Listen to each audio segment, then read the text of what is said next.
Okay. We left off yesterday on Lamed Gimel Lamed Beis.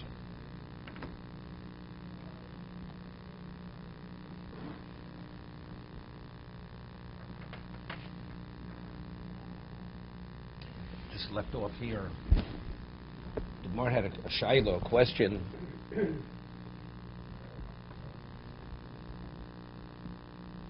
That a person, his son is his Rebbe. Does the father have an obligation to stand for his son? That's the question. Benovu Rab Mashi Abad Oviv Miponov. Toshma. So the Gemara cites the Omer Reb Shu ben Levi, Ani Eini Kedai Lamot B'nei B'ni. Truthfully, I would not stand for my son. Eini Kedai. What does it mean, Eini Kedai? It's not worthwhile for me, even though a father could stand for a son, a father or a Talmud Chacham, be mochel in his covenant, right? You could waive your honor, but Eini Kedai, there's no reason for me to do it. It has no value. You say, Ani, I won't. I mean, he's teaching us something. Eini Kedai, it has no value for me to stand for my son, because what does it acknowledge? Elo mishum koved beis nosi. So why do I stand for my son? To give honor to the Beis Nasi. Because we'll see in a moment, because his son was the son-in-law of the Nasi, of the prince. So therefore what? Therefore it has value for me to stand for my son. No, because of what he represents. No, but I'm saying he says, Eini Kedai. Meaning, truthfully, I'm pointing out, he has no obligation of standing for the Beis Nasi. Because this is what I mentioned yesterday. Tosas and Sanhedrin, Tosas was a question. Gemara says that that when you come before Bezdin, the defendants, they have to stand before the Bezdin. It's mitzvah say, but the Gemara says, but if they're Talmidei Chachamim, the mitzvah of Kavod Torah overrides that, and therefore they don't have to stand in front of the Bezdin. It's Gemara Shavuos, fourth paragraph. They do not stand. Although it's a mitzvah say, if the mitzvah say, there's a question over there whether the mitzvah is for Adat of Nezokin or Hashem Tiro, they do not stand in the presence of the Bezdin. So Tosei is a question over there, and the Gemara in Sanhedrin, Shimon ben Shetach, Yanei HaMelech, was summoned to court because his Eved committed murder. So who's the equivalent of the defendant? Yanei, because it's like his shore killed, his possession killed. So Yanai does not stand, but there's a halacha. The defendant has to stand before the court. So Shimon Shetach says to Yanai, Amor al Raglecho, you must stand. So Tosei is a question. Melech shemochal kvodo ein kvodo mochel. Talmud Choch shemochal al kvodo mochel. So evidently we see the Torah is more concerned about the honor of the king than the honor of Talmud Chacham. So if the Talmud Chacham doesn't have to stand, that's no overriding factor. So why did Shimon Shetach demand that his brother-in-law stands? He was a melech. So Tosas answers that factually the mitzvah of Kavod Torah is greater than the mitzvah of acknowledging and honoring a king. It's greater. So why is Talmud Chacham Shmochal Kvodo Mochel? Because it's Torah Dilei, as the Gemara said earlier, because it's his Torah. He has the right to waive that. But the king, it's not his honor. So therefore he has no right to waive that honor. That's the reason why Melech Shemochal Kvodo ain't Kvodo Mochel. So to honor Torah has a greater value in honoring a king. That's what Tosas answers.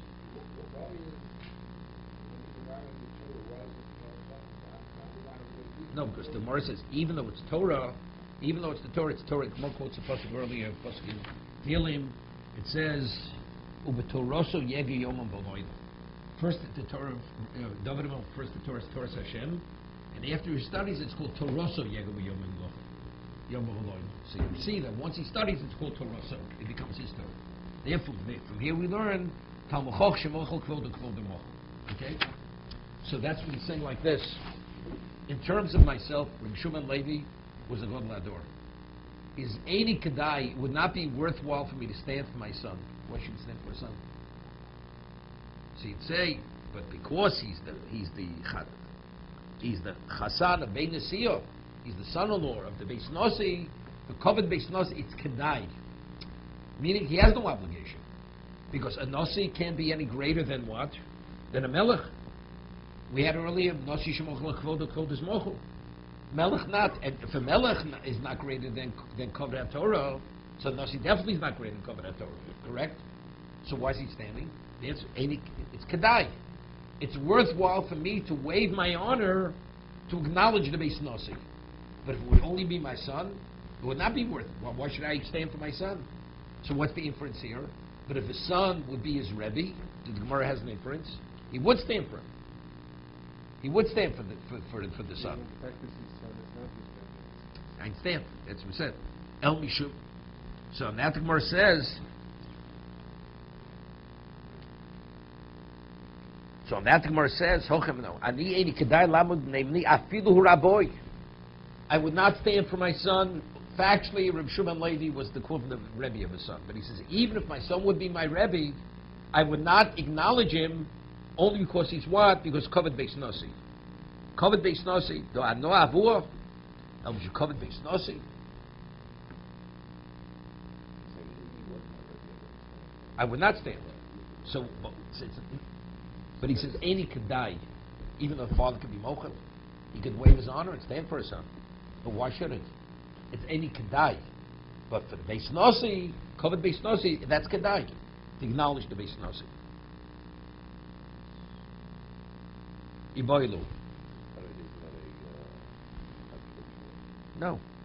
If it would be my, if my, no, we say, if my son, even if he would be my Rebbe, I would not stand for him. No, that would more want to bring proof. Right. Mor says no, there's no proof. What he was saying was, we don't know. That's left unresolved. Right. But factually, but because he's based Nasi, it's kedai. It's worthwhile for me to waive my honor.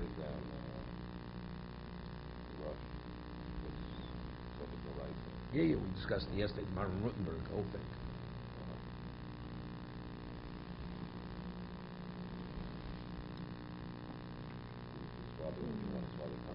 Right. He didn't go to his father. His father didn't go to him. Because it was unresolved, and the Ramah rules that. Rules like the Rosh. Even though each one, so we mentioned yesterday, the way it's explained, that because it was only once he was acknowledged, he was accepted to be the Torah leader in Germany, Martin Rutenberg. Because then it was supposed to be Zoyin Torah. Let it be Mochel. Be Mochel, go see your father. So the Gemara, so they explain that because if everybody would know it was his father, it's not a Mizoyin HaTorah. But people know that this is his father. So if he goes to his father and he acknowledges his father, he acknowledges him, they don't know it's his father, so what the Gadol HaDor is acknowledging an ordinary person, so that's already a question of Mizoyin HaTorah. So, but we have difficulty to let the father go to the son, right? No. So the father let him waive his honor. It says neither went to neither. Right. So good. He couldn't go to his son. I understand why he couldn't go to his son. But let the father go to the son, and let the father waive his honor. Right. Father could waive his honor, right? That's difficult. But if the son has to stand up. No, he's waiving his honor. If the father waives his honor, you don't have to stand for your. The question is, what about maybe it would be a disgrace? Maybe it would be a disgrace. If people would know the son doesn't stand for the father, maybe it's a question of a disgrace. The other way around. It would be a disgrace. Just as the right. You have no right to disgrace your father. Yeah. Iboilu. Mark poses a question. Rochav k'mahalav dami. We had earlier that if a Talmud Chacham is within your Dalet Amos, you have to stand. If it's Rabbi Muvok, if it's your Rebbe who taught you, who mentored you in the majority of your Torah knowledge, it's Kefiro Seinov. If he's within your eye range, you have to stand. We're going to discuss it afterwards, a little bit over here. So the question is, what about if your Rebbe is riding on an animal? He's riding, so he's in movement.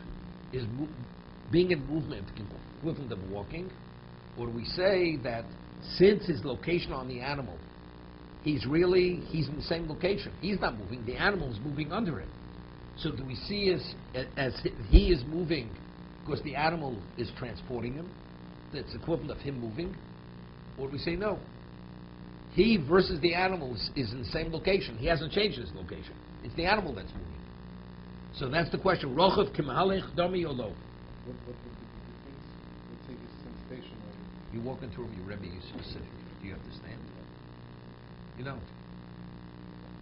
Right? You don't have to stand. So over here, if the Rebbe, he already sat on the animal wherever he sat on the animal. Now he comes within your Dalan Amos, or within your eye range. Maybe that's why Rav Ashi stood after the years of the time. No, it was Rav Yosef. Abaye. Abaye stood when he saw. No, no. You look good. That's different. That's Kabbana. That's a question of Kabbana. That's a question of Kabbana. You know, you should dismount to say Shemon Esrei. So I mentioned yesterday, Rochav Kimalach, that we had this similar question. The Gemara Daf Gimel has a Shaila on Shabbos, right? To transport something from one rishus to another, it's called Totzo Hachnosa. So Gemara says, what happens if the person laddens another person with food in Rishus HaYochid, and now the person walks from Rishus HaYochid to Rishus HaRabbi? So the Gemara has a question. Do we say Akiras Gufo Kakiras Chavetz Domi? Or do we say no? That when you start walking, that's the equivalent. You remove the object from that domain to bring it into Rishus HaRabbi Yechayev. Or we say no. Normally, when you transport from domain to domain, the object has its location, and you take the object and transport it from its location to another location. But over here, what's the location of the object? On the person's back. So if it's on the person's back, he hasn't changed the location of the object, because the location versus his body is in the same location. So that's the question. Do we see the object the equivalent of himself? So as he's changing his domain, that's considered changing the domain of the object? Or would he say no? Versus the object's location is his body. He's changing. His domain is changing. But versus the object is on his body. The Gemara concludes, Akiras Gufo Kakiras Chavetz. So if you have something in your pocket, right, and you walk from one domain to another, that's Hotzo, that's transporting from domain to domain. That's the conclusion of the Gemara on Daf Gimel in Shabbos. Similar question. Omer Abaye, Toshma. Now, the halacha is a mitzora. Person's a leper. A leper contaminates, like, similar to a corpse. Contaminates you. Except the Torah only says a leper only contaminates where he sits. So let's say you have an overhang of a tree, and the leper, the mitzvah, is standing under the overhang of the tree. He's not sitting there; he's standing, and you walk under that same overhang. So you're under the same oil, you're not contaminated. But let's say the leper would be sitting there, and you enter into that area under the same overhang, then you're contaminated. We'll see Rashi cites Psukim. There's difference between, because it's Kiyeshiv, you have to sit. Moshavo. We'll see Rashi quotes the Psukim. Right? He has to be sitting. But if he's standing, not. Let's say you're both standing, and then he sits. The moment he sits, when he stands, you're not contaminated. The moment he sits down, you become contaminated. Okay, we'll discuss this. Tome Yoshev Tachas Elon, V'tor Omeid. It doesn't have to be a cloth. It just has to be an oil. Similar to an oil. It's an oil. So the leper is sitting under the Torah Omei Tomei. And the Torah now comes and stands under that same overhang, the branches. It's Tomei. Tomei Omei Tachas Elon, the Torah Yoshev. The Tomei is standing and the Torah is sitting. Torah. Of course, it's not Moshovo. Of course, it's not his location of sitting. Vim Yoshav HaTomei. Let's say subsequently he does sit down. HaTorah Tomei. Now the person who was there before was not affected, now is affected, becomes contaminated. Let's see Rashi. It's all big. Hochasinon lach Bryce Torskanam Tomei Yoshev Tachsilon Tomei Ormeid Tomei Tomei who quotes it V'chein be'evan mudagas. V'yolaflo mikro. We'll see evan mudagas. Let's say you have the stones. The stones. The Torah says that if you have a house, which let's say it was determined it's a leper's house, you dismantle the house, right? You demolish the house. What do you do with stones? You take them chutz l'machne. Well, let's say you have stones. You remove them. You take them chutz l'machne. You take it outside the camp. Those stones contaminate. They're considered leper stones, so they also contaminate similar to the person who's tummy. Bein mitzor metami Torah nichtas imo elo el kein Yoshim reisha de braiso chutz lamachne because it says chutz lamachne moshavo. It says out of the camp is his moshav. Moshavo tomei. His location where he sits, that's the location which generates the contamination. Kan omru atomei Yoshim tachsi iman.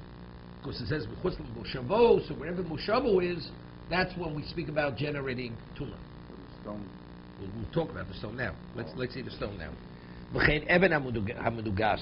Same thing's true regarding a person's carrying a stone, a stone from a house that either was demolished or it was removed.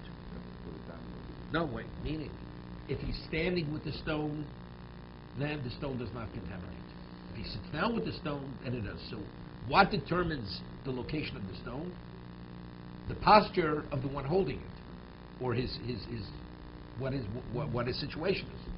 So you see that although the stone versus the person's body, nothing has changed. He stands, he holds it. Now he sits. Nothing has changed regarding the person holding it. It's only the person. Wait one second. Then definitely it will contaminate. Here we're talking about, but we see that the state of the stone is determined by the posture of the one holding the stone. So similarly here, although the chacham is sitting on the donkey or the animal, he's riding the animal, what determines his posture? Whether he's considered walking, he identifies by whatever transports it. Whatever transports the stone identifies the location of the stone. Identically, what identifies the chacham is what's transporting the chacham. So although regarding the animal, that's his location where he's sitting, but because he's being transported by the animal, the chacham identifies with the movement of the animal. Whether the station, the chacham. The chacham is the stone. Chacham is the equivalent of the stone. Wait, Rav Nachman bar Kohen. First time you have Rav Nachman bar Kohen. Okay? So Someris Rochuv Kimhalach Dami Shmamino. So here we're able to draw, to conclude, Rochuv's Kimhalach. That although he's sitting, but if the animal's in movement, that is the equivalent of his walking. So it's interesting, you know. You have many cases, you see pictures, funerals. You have Gedolim, they come to the funeral, they stay in the car. The car drives down the street. Right? You have to stand up. But he's sitting in the car. He's not moving, the car is driving. That's considered he's passing by. That's the equivalent of walking. You have to stand up.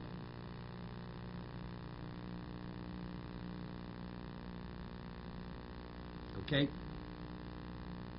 Iboilu. Mal lamud v'nei Sefer Torah. Today this has become very, unfortunately, very lax. Okay? This is still a Sefer Torah movement. Sefer Torah is being carrying. Take the Sefer Torah out of your Kodesh, you bring it to the bim. You have to stand. Okay? It's interesting. I saw, I don't know if he brings it there in the footnote. The Beis Yosef, when you go Hagba, you have to stand. You have to stand for Hagba. So the Beis Yosef says that the minig is to stand. The minig is to stand. And that's what it's minog. So they ask, what is the minog? You have to stand. It says you're obligated to stand. You have to acknowledge the Torah when it's a movement. So what the answer is that shuls at one time the bima was enclosed with a gate. It was enclosed with a gate. So based on the principle of omid muval aporos, you have mechitzas around the bima, and the gate or the partition which enclosed the bima was 10 tefachim. So in that case, it's a separate domain. So therefore, because it's not within your domain, therefore you don't have to stand. You don't have to stand. But if you don't have a situation where it's an independent enclosure, that it's in a reshus unto itself, then the halacha is, then you would have to stand. Because that's considered within your domain. That's the Torah is not moving, though. You're saying the furniture. No, it's not. It's being lifted up. It's being lifted up. Same. Being taken from its place. What? Being rolled there from its place. The place was on the shore from before. Right, right.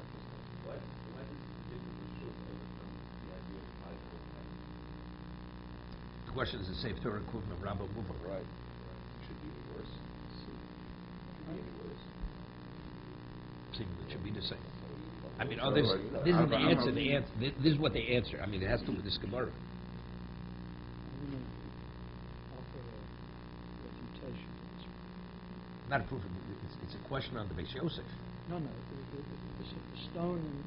Oh, that you're going back before. I want to, yes. Because we say that when someone is being carried, when a live person is being carried, they in some sense carry themselves. But a stone is never in that category.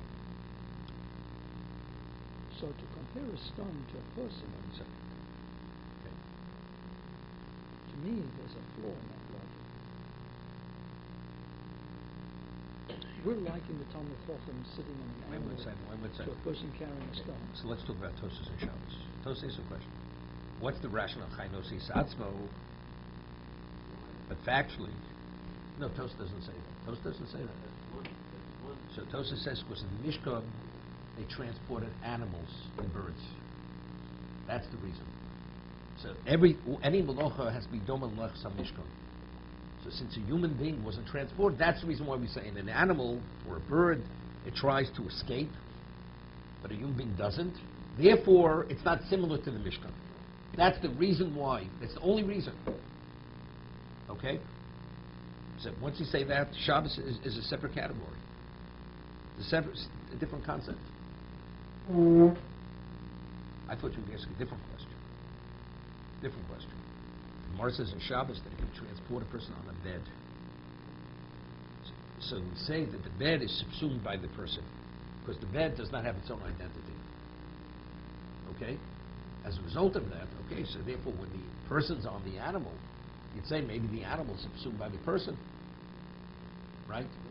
That the person is never subsumed by the animal. No, but still. It's no different. It's no different. It's not because one is alive. The concept of Balichaim Chashivi Lobatain, it's a rabbinic concept. It's a rabbinic concept. Versus a human being, an animal is nothing. Versus a human being. So I'd say over here, a stone identifies with the person. Right? Maybe.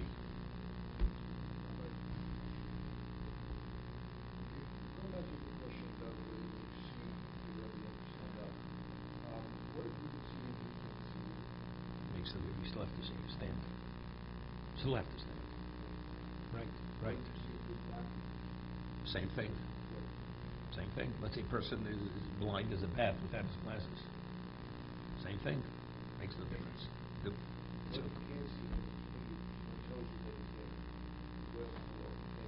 If the average person could see him, and it's based on the average, that means he's within your range. You have to know that. No, if you're oblivious, you're oblivious. But if you're told he's there, Still not seeing him. It says Melosei, that's what it means. Melosei.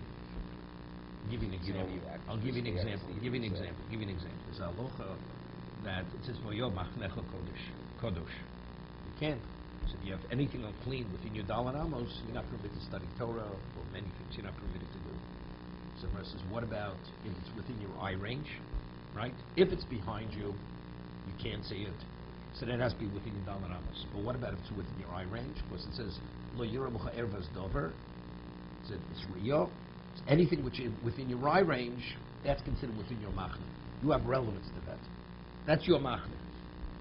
Okay? So same thing. So what about it speaks? Well, let's say it's dark, and if it would be light, you'd be able to see whatever may be the uncleanliness. But it happens to be dark. Doesn't make a difference.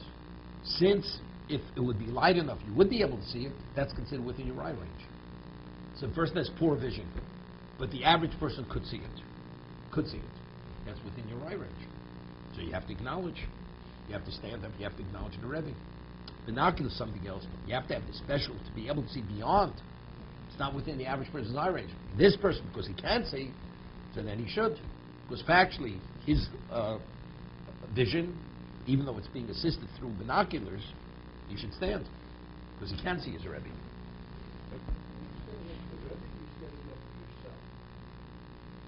No, you're standing up to what he represents. What he represents. Correct. The Gemara's we learned this from Moshe Rabbeinu. right? Because it says, the Gemara is going to quote, say by Moshe, it says they gazed upon him from the Talmud, they saw him till he went into his tent. Till he went into his tent. Okay? Why till he went into his tent? So the moment they saw him, they stood for him until they could no longer see him. But if they're able to see him, then they have to remain standing. Okay? I just want to get it back now. I'm still thinking about it. With respect to what we've said here, you don't focus on the thing carrying the person, you focus on the person. So if the person is riding a donkey, it's not you see the person is walking. In movement. Yes. Correct. Okay. He's not sitting in the chair. The Torah says the stone, it's the location of the stone. Moshavo.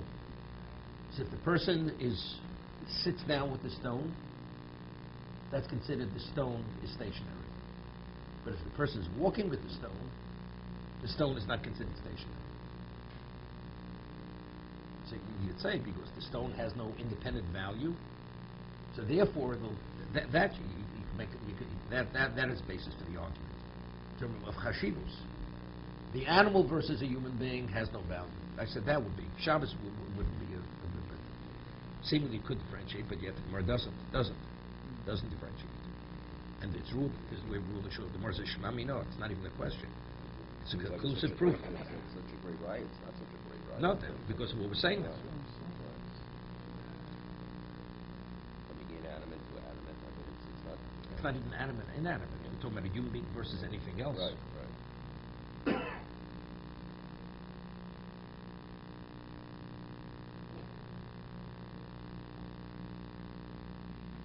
Okay. Yeah, Shmamino is a conclusive proof. Iboilu. Mal lamud b'fnei sefer Torah. Rav Chilki, Rav Simon. So Rav Chilki, Rav Simon say, Rav Loser, Amri. The three of them said, Kal v'chomer. V'mneilom de'omdim. Miponelo koshke. If you have to stand for those who study the Torah, for the Torah it's no question. We go right. Even though it's contradictory. No, why is it?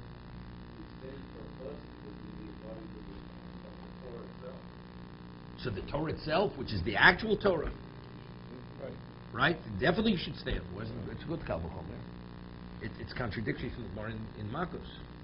The Gemara says in Makos, Hani Babloi Tipshoi, right? These foolish Babylonians, they stand for a Sefer Torah, they don't stand for a Gaber Rabbah. So over there, we were saying that the Torah itself is greater than the Lomdeo. So why they Tipshoi? They say, look, the Torah is minimally the Gaber Rabbah, maybe even greater. And if we're drawing Kal V'chomer, evidently it's greater. You stand for Lomdeo, you shouldn't stand for the Torah itself. So how do you reconcile the two, the Gemara and Makos with this? So some want to say, the Gemara over there doesn't say a Talmud. The Gemara says Gaber Rabbah. Right, it's a different dimension. So they differentiate between whether Shmaitz and Libid Hilsa, just a person is a Talmud Chacham. First, that's Torah knowledge. Torah knowledge, that's this Gemara here. If you stand for the Torah, for the Lomdeh, definitely stand for the Torah. What about the definitive conclusion of what the law is? That's a different dimension. Because that goes beyond the Torah. That's those who study the Torah. I mean, it's a little bit of a dochik. When we say Lomdeh, what people? They don't know halacha. Let's say they do. As a result of studying, they study Torah Shemal Peh. Torah Shemal Peh is definitive in halacha. That's definitive, right? The Torah itself is just it's Torah Shemal Ksav. Lomdeh is more than Torah Shemal Ksav, right? Lomdeh is what? Is Torah Shemal Peh. That's they interpret the written Torah with the oral Torah, right? So if the Torah was in an open box, being transported on a donkey, walking by, I wouldn't have to stand. According to this, you would have to stand there. But we said inanimate objects you don't have to. No, we're not differentiating that. No, it's just the opposite. Why is it different than just the opposite? We bring a proof from the stone. that the stone's location is determined in what its situation is, of how it's being transported. Is it stationary or is it movement? Although the stone itself is always stationary. It's by whoever's transporting that stone, whether it's an animal or a human being. So if a person is carrying a Sefer Torah in shul, the moment it's in movement, you have to stand. Although the person's holding it. Regarding his body, it's in the same location. It's exactly like the stone. Yeah, it's the same. Sefer Torah is the stone. He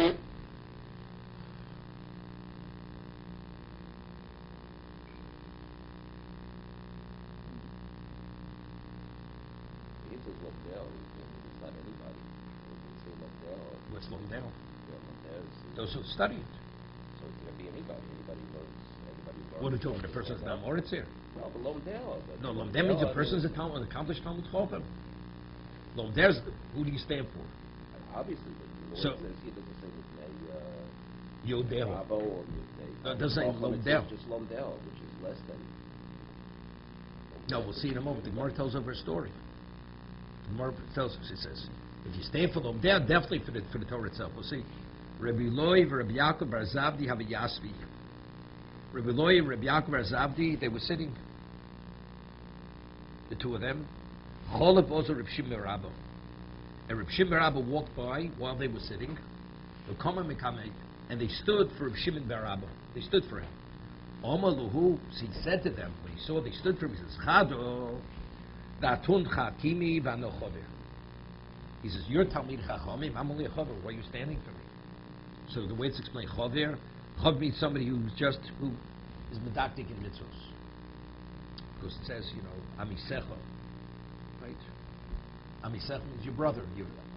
Am she'itcha b'torah b'mitzvos. That's Chover. The word Chover comes from Chibur. Imcha, Amcha, Imcha b'torah mitzvos. The one who's together with you in Torah mitzvos. So that's Chover. So if that's the case, boy, you're standing for me. I'm less than you are. V'yot, klum Torah medis me lomdeo. You people are the Lomdei Torah. I'm not engaged in learning right now. I'm just walking by. You're engaged in the study of Torah. You're interrupting your Torah study to acknowledge my presence. Right?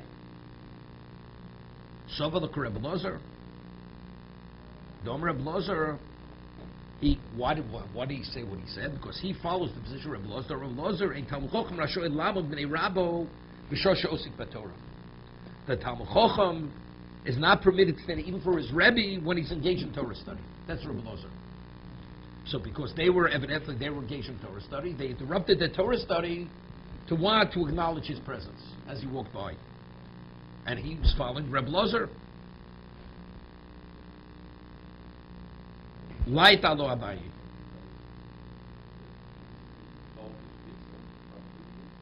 No. First we mentioned yesterday you don't say that regarding Torah. Talmud Torah. If it's Yevshel Kamel Deish Acherim, right? Maybe you could do both. Maybe this would be the equivalent of, Masik B'Talmud. Talmud says, Mano Ilon Zeh. You interrupt your Torah study to acknowledge the beauty of a tree. Although it's Hashem's creation, right? It's not just beauty, it's Hashem's creation. So engaging in that, you're not permitted even to acknowledge even Rabbo, even your Rebbe. Light alo Abaye. Abaye totally rejected it. Rebbe Lozer's position. Even in the middle of Torah study, you acknowledge your Rebbe. The Gemara says in... But it was equal to others, so that... first he says, I'm a Chover. Even if you say I'm a Talmud Chacham, even if I'm your Rebbe, you don't interrupt. So you definitely should have interrupted. Firstly, the first thing he said there was humility. It says, versus you, I'm only a Chover. And even if I'm what you think I am, you still don't, because one doesn't interrupt his Torah study even for his Rebbe. The Gemara says in Megillah that one interrupts his Torah study. It says, Mikra Megillah is what? Yimvatul Talmud Torah Mikra Megillah. Right?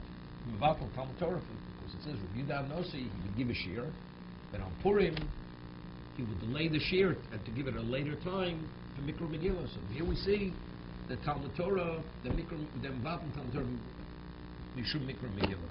It's more Megillah. It's more asks a question. It says over there that if a Talmud Chacham passes away, that first you go to the funeral of the Talmud Chacham. Gemara says Kovedat Torah Odif. The Gemara differentiates between Limerat Torah and Kovedat Torah. If it's a question of Limerat Torah, Vatla Mikra Megil, Talmud Torah Mishum Mikra Megil, that you one overrides the other.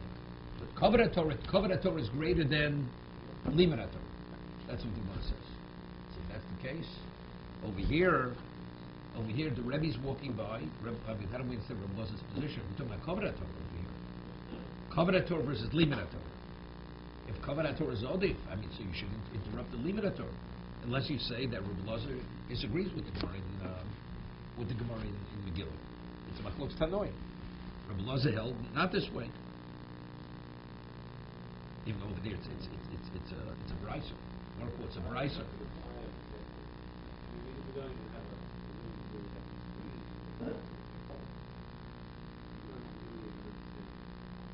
No, but even so, the other ones, they stood. They disagreed. They didn't follow Reb Loza. This is what Reb Shimon Rabba says. Because Reb Loza says, right, that when the Talmud Chacham is studying, he's not permitted to stand for Hashem B'Shor She'osim Torah. We'll get back to this tomorrow. It says they would gaze upon Moshe until he would come to his tent. Rabbi Reb Yitzchak Nafcha. So there's an argument when they would gaze, is it in a positive vein or in a negative vein? One was in a negative, the other one was in a positive. Okay, we'll continue.